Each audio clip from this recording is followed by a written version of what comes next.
Samajwadi party के राष्ट्रीय महासचिव गाजीपुर के लंका मैदान में कर्पूरी ठाकुर के शताब्दी जयंती के पूर्व संध्या पर पहुंचे, जहां उन्होंने लोगों को संबोधित करते हुए कहा कि अयोध्या में कल जो कार्यक्रम हुआ था वो बीजेपी का निजी कार्यक्रम था, इसलिए राजनीतिक पार्टियों ने दूरी बनाई थी। अब तो कोई भी अयोध्या जा सकता है। उन्होंने कहा कि जो भगवान के रूप में स्थापित हैं, उसके अंदर प्राण प्रतिष्ठा करने वाले हम कौन होते हैं। उन्होंने ये भी कहा कि कल का कार्यक्रम धार्मिक अनुष्ठान नहीं बल्कि बीजेपी का राजनीतिक ड्रामा था।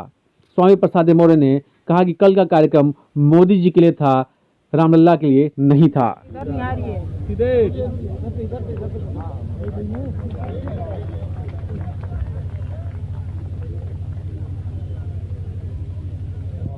सरकार अपनी जवाबदेही से बचने के लिए शिकोफेबाजी में लगी हुई है।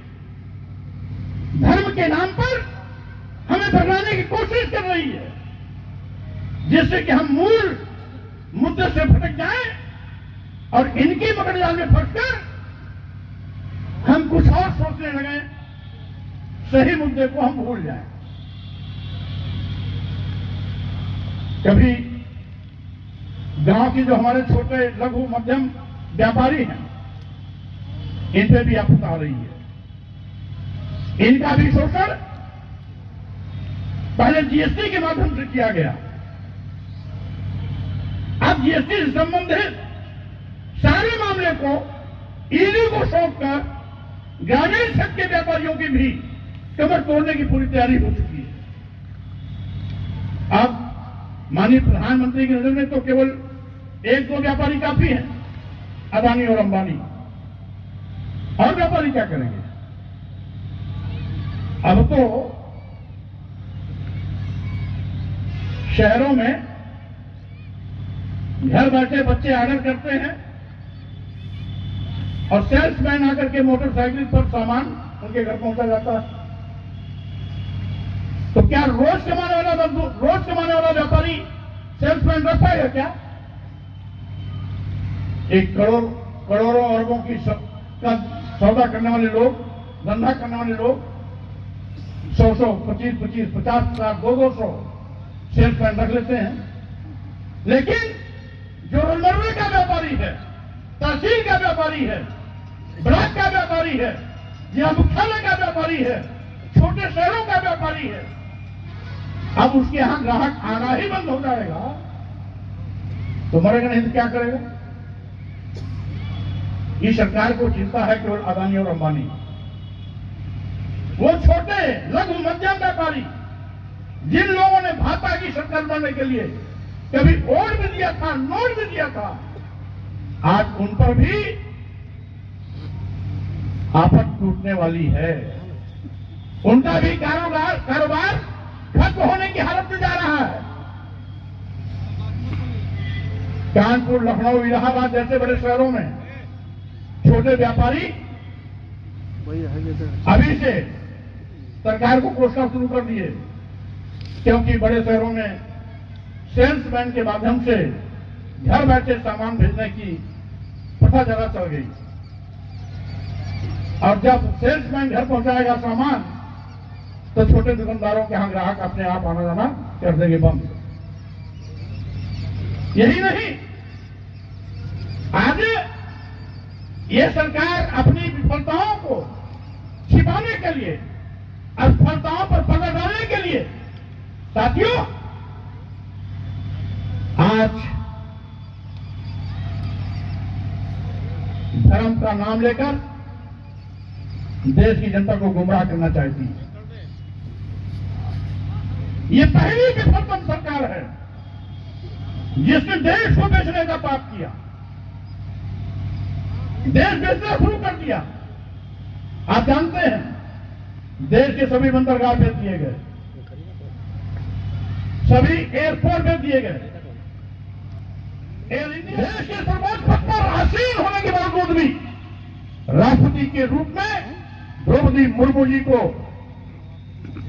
दिल्ली के जगन्नाथ मंदिर में प्रवेश इसलिए नहीं करने दिया जाता क्योंकि वहां आदिवासी समाज में पैदा हुई।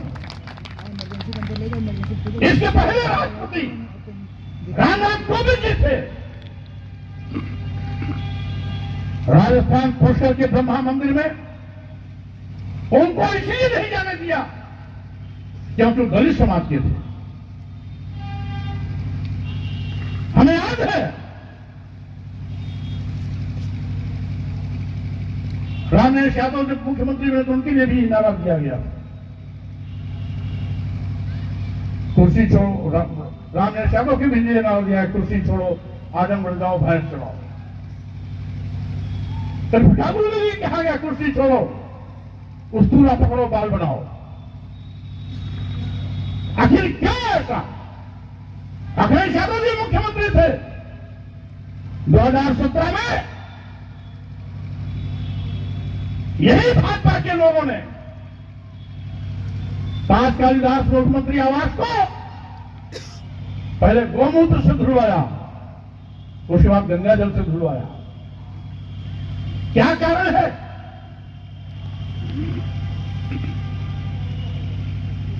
कि जो इस देश के मिडिल कष्टों में है, जो इस देश को अपने खून पसीना जला करके देश के 140 करोड़ लोगों को रोटी खिलाने का काम करते हैं, वो मजदूर किसान के परछाई से इनको घृणा आती है। ये नफरत के सौदागर लोग आज इंसानियत के गला घोट रहे हैं। जो विश्व धर्मगुरु भारत की अपनी एक पहचान थी, उस भारत का मजाक बना रहे हैं। साथियों, मैं कहना चाहता हूं, ये विडंबना है। ये पूरी दुनिया में ये देश ऐसा है जहां पर सद्भाव का मजाक उड़ाया जाता है।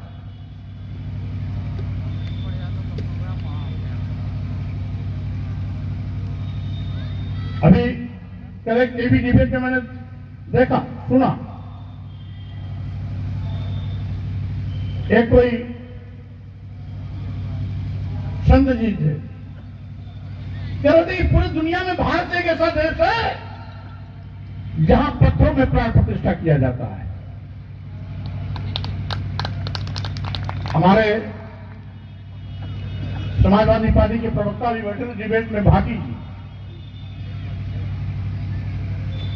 उन्होंने कहा, संत जी तो अच्छा है,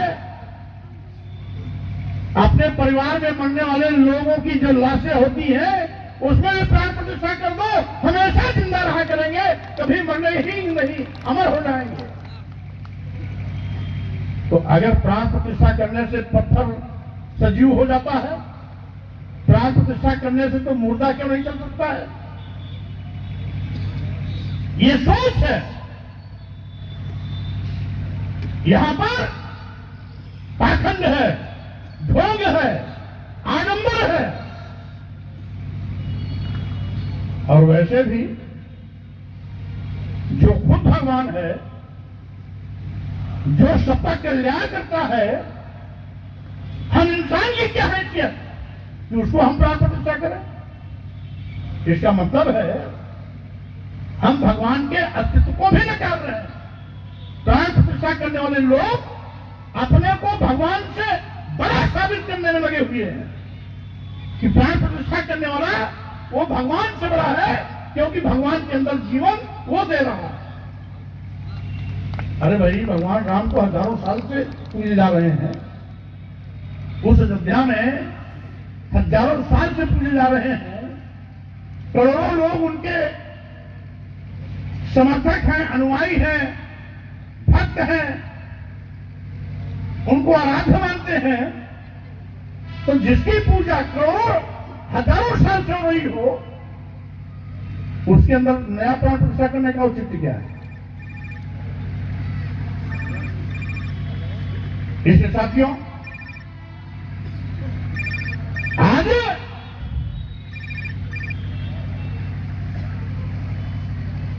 सत्ता में बैठे हुए लोग अपने पाप को छिपाने के लिए इस प्रकार के ड्रामे का सहारा ले रहे हैं। जो भगवान है भगवान है, हमारे प्राण प्रतिष्ठा करने से वो भगवान नहीं होगा, वो पहले से भगवान है। अगर हम प्राण प्रतिष्ठा करके बाबा ही लूटना चाहते हैं तो इसका मतलब है आप अपने को भगवान से बड़ा साबित करने पर लगे हुए हो। ऐसे ढोंग को समझना होगा। आज देश का नौजवान करोड़ों करोड़ों की संख्या में बेरोजगार है।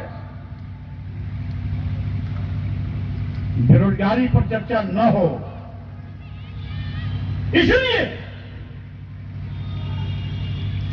इस प्रकार के ड्रामे का सहारा लिया जा रहा है। अगर वाकई में धार्मिक नुकसान होता है तो चारों शंकराचार्य भी उस कार्यक्रम में होते। चारों शंकराचार्य एक भी शंकराचार्य नहीं।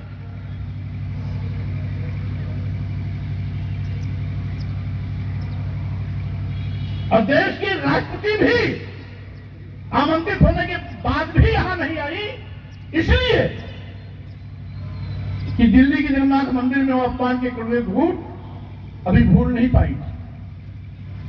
फिर अपमानित न होना पड़े, इसलिए उन्होंने अपने इज्जत का ध्यान रखते हुए अयोध्या नहीं आई।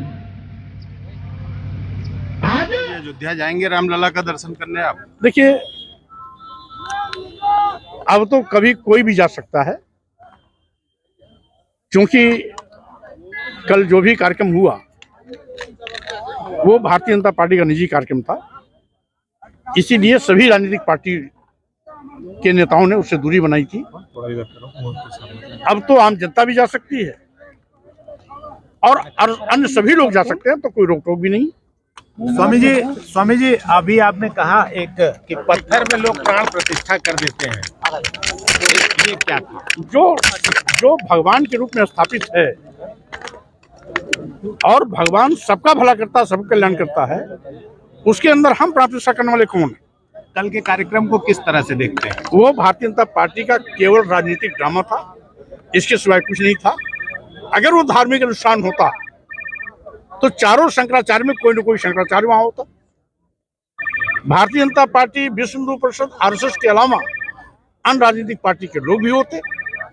इसका मतलब है वो निहायत रूप से भारतीय जनता पार्टी कार्यक्रम था, केवल मोदी जी के लिए आयोजित किया गया था, भगवान रामलला के नहीं। भगवान रामलला के लिए कार्यक्रम आयोजित नहीं था, क्योंकि भगवान रामलला तो पहले से ही वहां स्थापित हैं, हजारों साल से पूजे जा रहे हैं, करोड़ों लोग उनको आराध्य मानते हैं।